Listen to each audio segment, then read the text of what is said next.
YouTube చూసిన ప్రేక్షకులకంతా కూడా శుభోదయం. ఈరోజు ఎప్పట్లాగే నేను పార్కుకి వచ్చి కూర్చొని ఉన్నాను. మీ జమున టీచర్ని. నేను రీసెంట్గా పంచుకున్న అనుభవాన్ని మీకు తెలియపరుస్తున్నాను. 1999 2000 సంవత్సరంలో 10th క్లాస్ పాస్ అయిన బ్యాచ్ అందరూ కూడా గెట్ టుగెదర్గా మీట్ అయ్యారు మా పాత స్కూల్లోనే. వాళ్ళతో పాటు టీచర్స్ అంతా కూడా కలిసి అసెంబ్లీ అయినాము. వాళ్ళని చూడంగానే ఎంత ఆశ్చర్యపోయినామంటే పిల్లలందరూ దగ్గరకు వచ్చి మమ్మల్ని కావలించుకున్నంత పని చేశారు. ఆ రోజుల్లో చిన్న చిన్న నిక్కర్లు వేసుకొని పావళ్ళు జడలు వేసుకునే పిల్లలు పెద్ద పెద్ద 42 ఏళ్ల పిల్లలు అయిపోయినారు. అంటే 25 సంవత్సరాల కింద 10th పాస్ అయిన పిల్లలు కాబట్టి చాలా 40 ఏళ్ల పిల్లలు అయిపోయినారు, సెటిల్ అయిపోయినారు.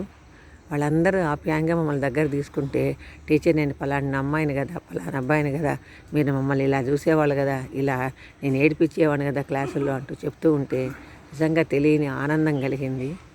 ఆ పిల్లలందరూ ఒక దగ్గర చేరి వాళ్ళ అనుభూతులన్నీ కూడా చక్కగా అందరి ముందు పంచుకున్నారు.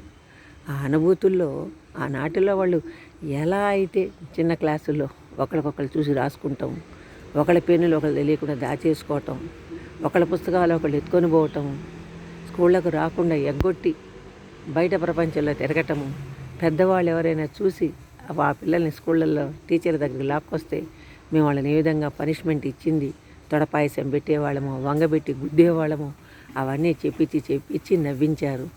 మాకైతే భలే ఆనందం కలిగింది. అవన్నీ కూడా వాళ్ళ మనసులో బాగా నాటుకొని ఉన్నాయి. కానీ నాటుకున్న అదన్నీ కూడా కోపాలతో లేవు, అవన్నీ కూడా తెలియనటువంటి మధుర భావాలతోనే వాళ్ళు తెలియపరిచారు.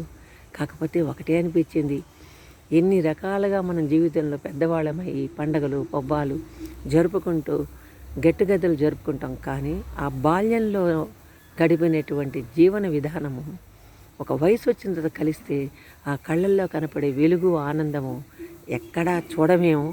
ఆ పిల్లలు నిజంగా గెట్ టుగెదర్లో కూర్చొని ఒకళ్ళ ప్లేట్లు ఒకళ్ళల్లో తీసుకొని వాళ్ళు తీసుకునేటువంటి పదార్థాలు ఆ స్పూన్లతో ఆ స్నేహితుల నోళ్ళల్లో పెడుతుంటే నాకైతే నిజంగా ఎంత సంతోషం వేసిందంటే, ప్రతి వ్యక్తి జీవితంలో ఆనందం అనేది ఒకటి ఉంటుంది. ఆనందాన్ని కొలవడానికి ఎటువంటి మెజర్మెంట్ అనేది లేదు. కానీ నాకైతే అనిపించేసింది, ఎంత తృప్తిగా ఉన్నారో వాళ్ళు ఒకళ్ళకొకళ్ళు ఆ స్పూన్తో తినిపించుకుంటూ. అదే కానీ మామూలు ప్రపంచంలో జరిగితే ఎన్నో రకాలంటే బురద జల్లుతారు. కానీ ఆ వయసు చిన్న వయసు నాటి వాళ్ళు పెద్ద అయిన తర్వాత కలిసిమెలిసి ఉంది వాళ్ళ కుటుంబ విషయాలు మాట్లాడుకుంటూ ఆనాడు ఒకరికొకరు ఎలా సహాయపడింది, ఎలా అల్లరి చేసింది, టీచర్లతో ఎలా గొడవపడింది, గలబాలు చేసింది మాకు చెప్తూ వాళ్ళ ఆనందం అనుభవిస్తుంటే నిజంగా నాకు ఆ కళ్ళలో ఆనందం అంతా ఇంత కాదు. మరి మీకు కూడా అలాంటి బాల్యం జరిగి ఉంటుందని అనుకుంటాను. ఉంటాను. మీ జమున టీచర్.